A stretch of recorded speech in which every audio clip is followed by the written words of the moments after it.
Hello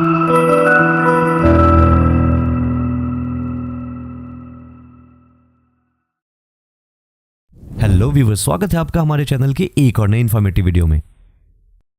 दोस्तों, human एक unisexual organism है, जिसका मतलब है कि मेल और फीमेल सेक्स अलग अलग बॉडी में पाए जाते हैं। मेल और फीमेल रिप्रोडक्टिव सिस्टम एक साथ काम करते हैं ताकि ह्यूमन चाइल्ड प्रोड्यूस कर सके और जेनेटिक इन्फॉर्मेशन को एक जनरेशन से दूसरे जनरेशन तक पहुंचा सके। मेल और फीमेल रिप्रोडक्टिव सिस्टम में वे ऑर्गन शामिल होते हैं जो सेक्स सेल को प्रोड्यूस करते हैं और इन सेक्स सेल को स्टोर और ट्रांसपोर्ट करने का काम करते हैं। इसके अलावा कुछ एक्सेसरीज ऑर्गन होते हैं जो रिप्रोडक्शन को सपोर्ट करते हैं। सेक्सुअल रिप्रोडक्शन के प्रोसेस में एक स्पर्म और एक एग आपस में यूनाइट होकर जेनेटिक इन्फॉर्मेशन को मर्ज करते हैं। इस प्रोसेस के थ्रू एक फर्टिलाइज्ड एग यानी कि जायगोट का फॉर्मेशन होता है। ये फर्टिलाइज्ड एग इम्प्लांटेशन के बाद प्रेगनेंसी को स्टेब्लिश करते हैं। दोस्तों, स्पर्म प्रोड्यूस करने वाले ऑर्गन से लेकर इसे ट्रांसपोर्ट करने वाले ऑर्गन्स को कलेक्टिवली मेल रिप्रोडक्टिव सिस्टम कहा जाता है। मेल रिप्रोडक्टिव सिस्टम ज्यादातर बॉडी के बाहर स्थित होती है। इन बाहरी ऑर्गन में पेनिस, स्क्रॉटम और टेस्टिस शामिल है। वहीं इंटरनल ऑर्गन्स में was difference, epididymis, prostate gland, seminal vesicles, Cowper's gland और यूरेथ्रा शामिल है।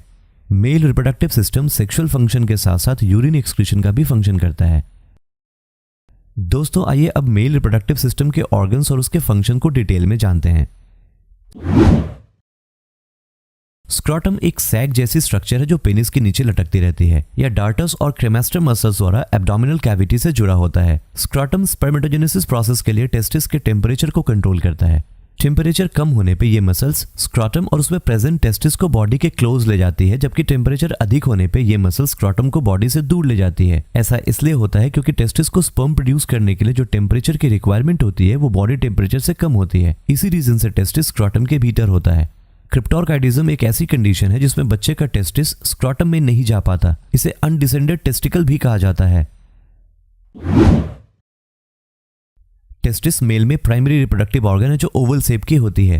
ह्यूमन बॉडी में 2 टेस्टिस होती है। प्रत्येक टेस्टिस में लगभग 250 टेस्टिकुलर लोब्यूल्स होती है। हर एक टेस्टिकुलर लोब्यूल्स में 2 से 3 कन्वोल्यूटेड ट्यूब्यूल्स होती है, जिसे सेमिनिफेरस ट्यूब्यूल कहा जाता है। इन सेमिनिफेरस ट्यूब्यूल में सेटोली सेल्स और मेल जर्म सेल्स होती है। सेटोली सेल्स स्पर्म को न्यूट्रिशन प्रोवाइड करती है, जबकि जर्म सेल्स स्पर्म को फॉर्म करती है।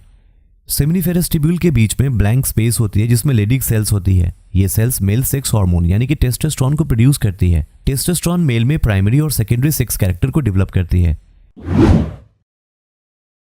पेनिस लॉन्ग सिलिंड्रिकल शेप का कॉर्पस स्पॉन्जियोसम टिश्यू से बना एक कोपुलेटरी ऑर्गन है। यह ऑर्गन यूरिन को एक्सक्रीट करने और सीमेन को इजैकुलेट करने का काम करता है। नॉर्मल कंडीशन में यह ऑर्गन रिलैक्स्ड होता है, पर एक्साइटमेंट के दौरान पेनिस के टिश्यू पर ब्लड के प्रेशर पड़ने की वजह से यह लॉन्ग और हार्ड हो जाता है। पेनिस के फ्रंट पार्ट को ग्लांस कहा जाता है। यह ग्लांस स्किन के एक लूज कवरिंग से ढका रहता है जिसे फोरस्किन और प्रप्यूस कहा जाता है। पेनिस में इरेक्टाइल टिश्यू की 3 कॉलम होती है जिसमें लेफ्ट और राइट कॉर्पस कैवर्नोसा और बीच में कॉर्पस स्पॉन्जियोसम होता है। स्पंजी यूरेथ्रा कॉर्पस स्पॉन्जियोसम से ग्लांस पेनिस के सिरे तक जाता है। एपिडिडिमिस एक लंबी व्हाइट कलर की कन्वोल्यूटेड ट्यूब है जो टेस्टिस से जुड़ी रहती है और स्क्रॉटम में रहती है। एपिडिडिमिस में स्पर्म स्टोर होता है। इसके अलावा स्पर्म्स का मैच्योरेशन भी यहीं होता है।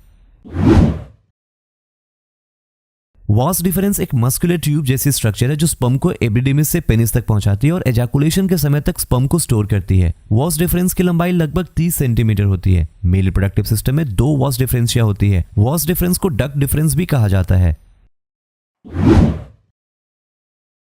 एजाकुलेटरी डक्ट 2 सेंटीमीटर लंबा एक डक्ट होता है जो वॉस डिफरेंस और सेमिनल वेसिकल्स के फ्यूजन से बनता है। इसी डक्ट के थ्रू इंटरकोर्स के दौरान स्पर्म को सीमेन के साथ यूरेथ्रा में डिस्चार्ज किया जाता है। सेमिनल वेसिकल पिरामिडल शेप का एक सैक जैसा स्ट्रक्चर जो प्रत्येक वॉस डिफरेंस से जुड़ा होता है। यह लगभग 5 सेंटीमीटर लंबा होता है। इस ग्लैंड का सिक्रीशन एक थिक अल्कलाइन फ्लूइड होता है जो सीमेन को फॉर्म करता है। यह फ्लूइड सीमेन का लगभग 2/3 पार्ट होता है।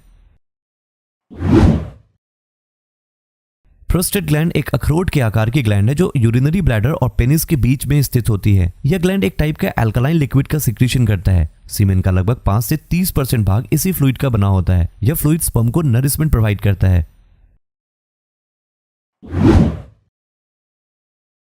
बल्बो यूरेथ्रल ग्लैंड जिसे काउपर्स ग्लैंड के नाम से भी जाना जाता है। यह मटर के आकार की एक ग्लैंड होती है जो मेल रिप्रोडक्टिव सिस्टम में प्रोस्टेट ग्लैंड के ठीक नीचे मौजूद होती है। यह ग्लैंड एजाकुलेशन से पहले एक थिक क्लियर म्यूकस का सिक्रीशन करती है जो स्पंजी यूरेथ्रा में जाता है और ल्यूब्रिकेंट की तरह फंक्शन करता है। इन तीनों ग्लैंड का सिक्रेशन ही मिलकर कलेक्टिवली सीमेन कहलाता है। सीमेन एक ग्रेइश व्हाइट कलर का लिक्विड है जो मेल के द्वारा एजाकुलेट होता है। इसमें स्पर्म, फ्रुक्टोज और कुछ एंजाइम होते हैं जो फर्टिलाइजेशन के लिए स्पर्म्स को जीवित रखने में मदद करते हैं। एक्चुअली सीमेन मेल रिप्रोडक्टिव सिस्टम के डिफरेंट एक्सेसरीज ग्लैंड जैसे कि सेमिनल वेसिकल्स, प्रोस्टेट ग्लैंड और काउपर्स ग्लैंड के सिक्रीशन से बनता है।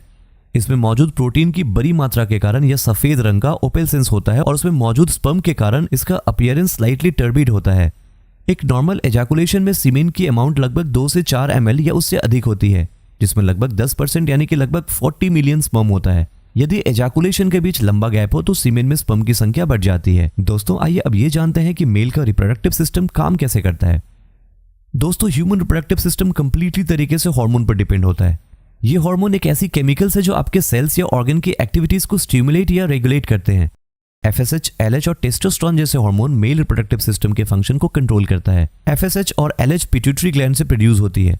FSH हार्मोन स्पर्म प्रोडक्शन यानी कि स्पर्मेटोजेनेसिस के लिए आवश्यक है। वहीं LH हार्मोन टेस्टोस्टेरोन के प्रोडक्शन को स्टिमुलेट करता है जो स्पर्मेटोजेनेसिस प्रोसेस को कंटिन्यू रखने के लिए आवश्यक है। टेस्टोस्टेरोन बॉडी में मेल फीचर्स को डेवलप करता है। सेक्सुअल मैच्योरिटी होने पर स्पर्मेटोजेनेसिस की प्रोसेस हमेशा टेस्टिस में होती रहती है। टेस्टिस में स्पर्मेटोजेनेसिस की प्रोसेस सेमिनिफेरस ट्यूब्यूल में स्पर्म मदर सेल यानी कि स्पर्मेटोगोनियम से स्टार्ट होता है। यही स्पर्मेटोगोनिया मैच्योर स्पर्म में डेवलप होती है। इस प्रोसेस के पहले स्टेप में 46 chromosome containing spermatogonium mitotically divide होकर प्राइमरी स्पर्मेटोसाइट्स बनाती है। इसके बाद यह प्राइमरी स्पर्मेटोसाइट्स मियोसिस प्रोसेस के थ्रू डिवाइड होकर 23 क्रोमोसोम वाला सेकेंडरी स्पर्मेटोसाइट्स और इसके बाद स्पर्मेटिड्स को फॉर्म करती है। फाइनली यह स्पर्मेटिड्स मैच्योरेशन के बाद स्पर्मेटोजोआ में कन्वर्ट हो जाता है। दोस्तों उम्मीद करता हूँ इस वीडियो में दी गई नॉलेज आपको पसंद आया होगा। दोस्तों इस वीडियो को शेयर करना और चैनल को सब्सक्राइब करना ना भूलें और वीडियो के अपडेट के लिए बेल आइकन को जरूर प्रेस कर दें।